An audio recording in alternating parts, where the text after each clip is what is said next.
Finally, the risks of potent pesticides long used in agriculture. Miles O'Brien looks at why they're considered a key weapon in a farmer's arsenal despite real health concerns. It's our weekly look at the leading edge of science. It's always harvest time in California's Central Valley, the nation's fruit basket. But little else is certain here. Just ask grower Bob Blakely. I mean, if you had $1 million, you'd be better off going to Las Vegas and gambling it than you would be going out here and becoming a citrus grower. Growers must clear a high bar to achieve success. The fruit has to be perfect.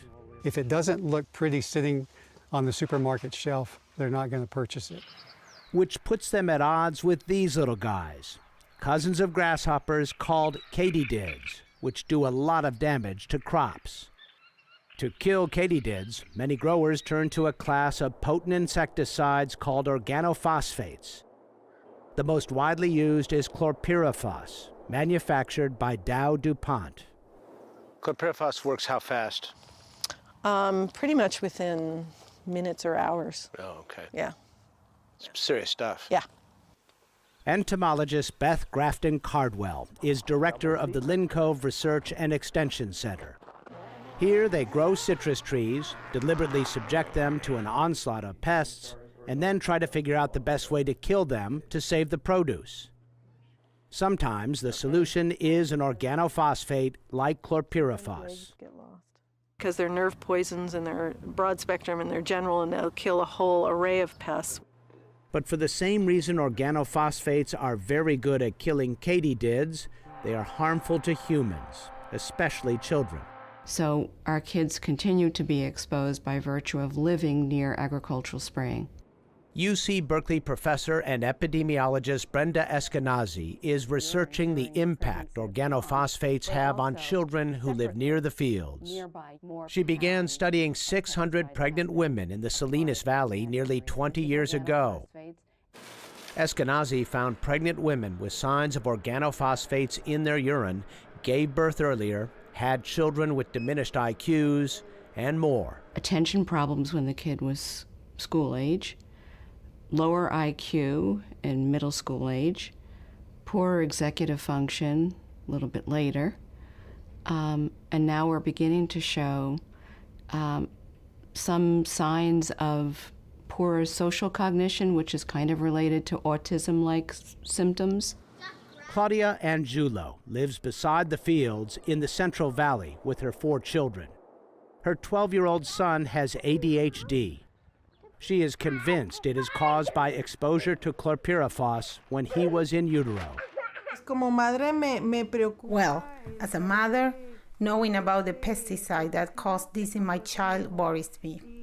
I'm also worried that my children continue to be exposed to this on a daily basis. In August, a federal court ruled the EPA must ban all uses of chlorpyrifos nationwide by the end of November. The agency originally had promised 2 years ago it would put the ban in place by March of 2017, but President Trump's EPA shelved the idea to allow further study, keeping chlorpyrifos on the market. The EPA has appealed the Ninth Circuit Court ruling. Meanwhile, growers say they are trying to employ an alternative approach called integrated pest management. One of the primary tactics? Make the enemy of their enemy their friend. That is, insects that prey on the crop-damaging pests, so-called beneficials. The approach makes chlorpyrifos less attractive for growers. Chlorpyrifos is hard on some of our beneficials, so we don't like to use it if we want to maintain our integrated pest management program. We'd rather use something that doesn't harm our beneficials. But many growers are changing their strategy in the face of an escalating threat posed by invasive species. The first 15 years of my job, I had virtually no new invasive pests. It's escalating because there's just more people out there moving more products. She spends about 90% of her time focused on the biggest threat of all, the Asian citrus psyllid, which spreads the bacteria that causes a disease called Huanglongbing, also known as citrus greening. It first hit Florida in 2005 and has since decimated much of the citrus crop there. But so far, the dreaded Hyonglongbing disease has only appeared in some backyards in greater LA, not in any commercial groves. California citrus growers say they need to keep the pesticide in their arsenal. They say it might come in handy as they try to avoid a repeat of the devastation in Florida. We have to be more aggressive because we're basically fighting for our survival. If HLB, or as I said, Hyonglongbing becomes established, we won't have a citrus industry. It will kill the citrus industry because that disease kills the trees and there's no cure. But while the EPA was considering a ban on chlorpyrifos, its scientists concluded there are safer alternatives to the pesticide. Miriam Rotkin-Elman is a senior scientist at the Natural Resources Defense Council, which has sued the EPA, hoping to force it to follow the advice of its own scientists to ban chlorpyrifos.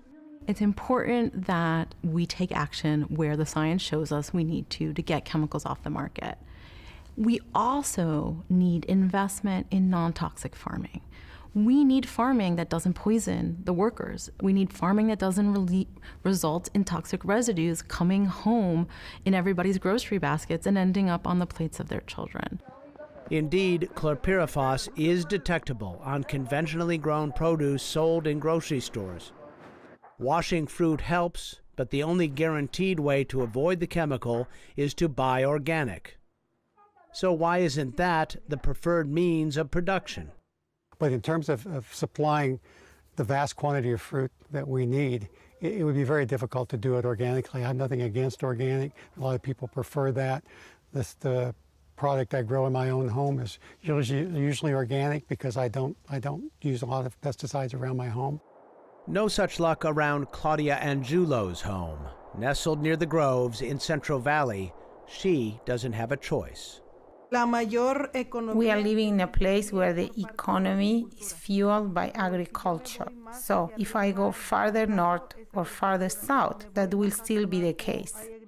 And I don't have the resources to move to another state. That worries me, and that's why I'm fighting for a change. The long fight over chlorpyrifos has now moved into unplowed legal ground. It's a battle between a federal court and the federal agency charged with protecting families like Claudia Angiulo's. For the PBS NewsHour, I'm Miles O'Brien in California's Central Valley.